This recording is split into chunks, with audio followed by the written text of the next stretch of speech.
તો ભાવનગરના વલભીપુરમાં ટ્રક અને કાર વચ્ચે અકસ્માતમાં 3 લોકોના મોત થયા હોવાની વાત સામે આવી છે।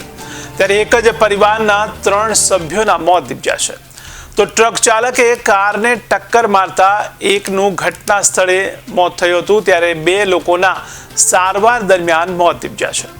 તો વલભીપુર અમદાવાદ હાઈવે પર આ ઘટના સર્જાઈ હોવાની વાત સામે આવી છે। ત્યારે વલભીપુર અમદાવાદ હાઈવે પર કાનપર ગામ ખાતે સર્જાયેલ ગમખ્વાર અકસ્માતમાં એક જ પરિવારના 3 સભ્યોના મોત થયા છે।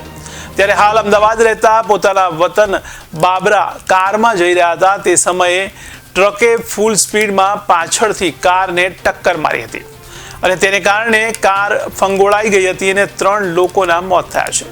ત્યારે આધેડનું ઘટના સ્થળે અને અન્ય 2 લોકોના હોસ્પિટલમાં સારવાર દરમિયાન મોત થયા છે। ત્યારે પોલીસે પણ સમગ્ર ઘટનાને લઈને તપાસનો ધમધમાટ શરૂ કર્યો છે અને મૃતદેહને પીએમ માટે મોકલી આપ્યા છે। ત્યારે પીએમ થયા બાદ મૃતદેહ પરિવારજનોને સોંપવામાં આવશે।